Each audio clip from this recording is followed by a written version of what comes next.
Bonjour à tous, je vais vous présenter les premiers résultats des essais variétaux melon 2024 mis en place à Sudexpé.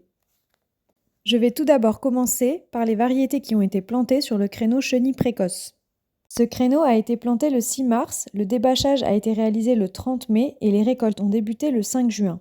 Ce qu'il faut noter d'un point de vue météorologique, ce sont les fortes pluies entre la fin du mois d'avril et le début du mois de mai. La pression mildiou a été forte sur ce créneau et a débuté aux alentours du 25 mai. Dans le cadre des essais variétaux mis en place sur le site de Marciargues, un objectif de réduction de l'IFT a été fixé. Ainsi, au débâchage, un cuivre pleine dose a été réalisé pour limiter la progression de la maladie. Sur ce créneau, les témoins sont Arlequin et Salomon et les variétés ont été greffées sur le porte-greffe Magnus. Je commence la présentation des résultats avec les variétés en stade B et la présentation des deux témoins. Tout d'abord, la variété Arlequin de la société Syngenta. C'est une variété précoce et groupée qui produit de jolis fruits avec un bon potentiel de conservation, mais qui peuvent être sensibles aux pourritures. C'est une variété qui produit des fruits de bon calibre en conditions précoces. Notre deuxième témoin est la variété Salomon de Syngenta également. Il s'agit d'une variété précoce qui présente un risque de fruits de gros calibre. C'est également une variété sensible à la bactériose et aux pourritures pistillaires. Cette année, nous avons pu observer une tolérance faible au mildiou dans les conditions de l'essai. La première variété évaluée en stade B est la variété Aragorn, anciennement NUN 14511 de la société Nunems. Les fruits ronds peu côtelés présentent une écriture épaisse et dense, des sillons foncés et un pécou épais peu cerné. Nous avons pu observer une bonne tolérance des plantes au mildiou. Le calibre de cette variété est soutenu, similaire à la variété Salomon, avec un peu plus de 50% de fruits de calibre supérieur au 12L et le taux de sucre moyen est bon. Le potentiel de conservation de cette variété est très bon, avec peu de fruits tachés ou mous après 7 jours de conservation. La variété suivante, Geco, est une variété bien connue préconisée dans notre bassin pour des plantations du 15 au 30 mars. Au 6 mars, cette variété présente des résultats intéressants malgré une très forte sensibilité au mildiou confirmée. Le calibre reste bon avec 63% de calibre 12. La qualité extérieure des fruits est bonne et les taux de sucre corrects. Le potentiel de conservation et le potentiel gustatif sont très bons. Nous avons ensuite la variété Kodiak de la société HM Close. Cette variété, conseillée dans les zones littorales entre le 15 et le 30 mars, présente sur la date de plantation de cet essai un calibre trop petit avec plus de 75% des fruits avec un calibre inférieur à 12.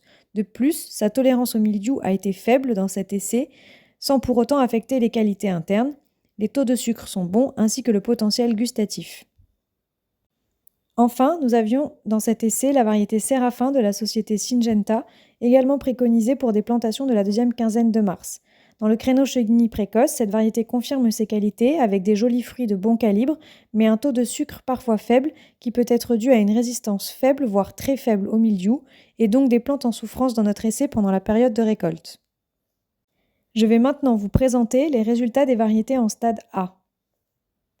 La première variété est le numéro 34 CE 2013 de la société Rixvan, qui présente de jolis fruits avec une écriture épaisse et dense, des sillons clairs et un pécou cerné. C'est une variété précoce et productive avec un très bon potentiel de conservation, mais un calibre soutenu avec plus de 40% des fruits d'un calibre supérieur à 12, ainsi qu'un taux de sucre moyen, voire faible. Nous avons ensuite la variété De La Rosa, anciennement HMC 451-564 de la société HM Close. Les fruits de cette variété sont côtelés et présentent une écriture fine et dense, des sillons foncés et un pécou épais peu cerné. Cette variété est peu productive, notamment du fait d'un taux élevé de fruits pourris ou avec des taches fluo. Son calibre est très centré, avec plus de 80% de fruits de calibre 12 et les taux de sucre sont élevés. Ces résultats confirment ceux obtenus en 2023 pour cette variété. Le numéro suivant, EZ 1382, est une variété de la société Enzazaden. Elle présente des fruits avec une écriture épaisse et dense, des sillons foncés et un pécou épais peu cerné. Son potentiel de conservation est très bon, mais nous avons pu observer une légère sensibilité à la pourriture avec 8% de fruits pourris. La variété suivante, MC 27827, est une variété de la société Syngenta. Les très jolis fruits présentent une écriture épaisse et dense, des sillons fins et clairs et un pécou cerné. C'est une variété productive avec un pourcentage de fruits de catégorie 1 élevé et un potentiel de conservation très bon. Cependant, nous avons pu constater une sensibilité élevée au mildiou qui explique les taux de sucre parfois faibles. Nous avons ensuite évalué la variété NUN 1403 de la société Nunems. Cette variété présente des fruits avec une écriture épaisse et plutôt lâche, des sillons foncés et clairs et un pécou épais bien cerné, voire fendu. C'est une variété peu productive avec un potentiel de conservation moyen, mais de très bons taux de sucre. La variété suivante, SK22284 de la société Sakata, présente de jolis fruits avec une écriture épaisse et dense, des sillons épais et foncés et un pécou peu cerné. C'est une variété avec un potentiel de conservation moyen, mais une bonne qualité interne. Enfin, nous avons la variété SVMC 0019 de la société Seminis. Cette variété a été observée en plan franc et en plan greffé. C'est une variété avec une très bonne vigueur de plante qui produit de très jolis fruits de bon calibre, avec un bon potentiel de conservation. Cependant, son cycle est long en comparaison des autres variétés évaluées sur ce créneau. Je vais maintenant vous présenter les résultats des variétés mises en place en chenille saison. Ce créneau a été planté le 21 mars et les variétés ont été greffées sur Dinero. Le débâchage a eu lieu le 4 juin et les récoltes ont débuté le 8 juin. Comme pour le créneau précédent, ce qu'il faut noter d'un point de vue météorologique, ce sont les fortes pluies entre la fin du mois d'avril et le début du mois de mai. La pression mildiou a été forte et a débuté aux alentours du 25 mai également. Au débâchage, un cuivre pleine dose, comme pour le créneau précédent, a été réalisé pour limiter la propagation de la maladie. Je commence la présentation des résultats avec les variétés en stade B et la présentation des deux témoins, Geco et Kodiak. Tout d'abord, la variété Geco de la société HM Close. C'est une variété productive qui présente de jolis fruits avec un calibre homogène, un très bon potentiel de conservation et une bonne qualité gustative, mais qui est très sensible à la grille physiologique, à la verticilliose, à la bactériose et au mildiou, ce qui a été confirmé cette saison. Le second témoin est la variété Kodiak, également de la société HM Close. Il s'agit d'une variété précoce avec un bon taux de sucre, un bon potentiel de conservation et une bonne qualité gustative. Cependant, la présentation de ces fruits peut être parfois hétérogène. La première variété évaluée en stade B est la variété 34 CE 2027 de la société Rixvan, anciennement RZ105. Cette variété confirme ses bons résultats de 2023. Les jolis fruits de cette variété présentent une écriture épaisse et dense, des sillons foncés et un pécou cerné. Il s'agit d'une variété précoce et productive avec un bon calibre, mais un taux de fruits de catégorie 1 parfois faible. Le potentiel de conservation de cette variété est bon. La variété suivante est la variété Santorin de la société Syngenta, évaluée en 2023 sous le numéro MC 23487. Elle confirme également ses bons résultats des années précédentes, avec de jolis fruits de bon calibre, présentant une écriture épaisse et dense, des sillons fins et clairs et un pécou cerné. La tenue après récolte est bonne. Enfin, en stade B, nous avions la variété Séraphin, également de la société Syngenta. Les jolis fruits de cette variété présentent une écriture épaisse et dense, des sillons fins et foncés et un pécou cerné avec une très bonne tenue après récolte, un très bon potentiel gustatif et une bonne qualité interne.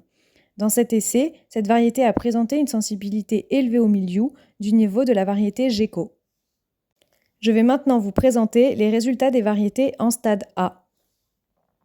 La première variété évaluée est le numéro 34 CE 2013 de la société Rixvan, déjà observée en chenille précoce. Sur ce créneau, les fruits présentent une écriture épaisse et très dense, des sillons foncés et un pécou épais, cerné, voire fendu. C'est une variété précoce avec un calibre soutenu, plus de 60% de fruits de calibre supérieur à 12. Le taux de sucre moyen de cette variété sont faibles, mais elle a présenté une sensibilité également faible au mildiou. La variété suivante est le numéro 1382 de la société Enza Zaden, également évaluée en chenille précoce. Elle produit de jolis fruits de calibre centré avec une écriture fine et dense, des sillons foncés et un pécou peu cerné. Le potentiel de conservation est bon, mais nous avons pu observer une résistance moyenne au mildiou et une sensibilité à la pourriture sur fruits. Nous avons ensuite un autre numéro de la société Enza Zaden, le 1391. Les fruits de cette variété présentent une écriture épaisse et dense, des sillons foncés et un pécou épais et cerné. Le potentiel de conservation de cette variété est correct. La variété GSE 2317 de Gauthier Semences produit des fruits avec une écriture fine et lâche, des sillons foncés et un pécou cerné. C'est une variété productive avec un bon taux de sucre et un bon potentiel de conservation. Nous avons ensuite le numéro 451-273 de la société HM Close. Les jolis fruits de cette variété présentent une écriture épaisse et dense, des sillons foncés et un pécou épais et cerné. C'est une variété précoce avec un bon potentiel de conservation et une bonne qualité interne. Cependant, nous avons pu observer une sensibilité élevée au mildiou. La variété suivante est le numéro MC27827 de la société Syngenta, également évalué en chenille précoce. Sur ce créneau, les jolis fruits présentent une écriture épaisse et dense, des sillons foncés et un pécou cerné. C'est une variété productive avec un calibre centré et un bon taux de sucre ainsi qu'un bon potentiel de conservation. Cependant, nous avons constaté une sensibilité forte au mildiou. Nous avons également évalué sur ce créneau, comme en chenille précoce, le numéro 1403 de la société Nunems. Ces fruits de calibre centré présentent une écriture épaisse et lâche, des sillons fins et foncés et un pécou épais et cerné. Le potentiel de conservation ainsi que les taux de sucre moyens de cette variété sont bons. Les numéros suivants sont proposés par la société Sakata. Le premier, SK22082, produit de jolis fruits de petit calibre avec une écriture épaisse et dense, des sillons foncés et un pécou cerné. C'est une variété peu productive avec une sensibilité à la pourriture sur fruits, mais un bon potentiel de conservation.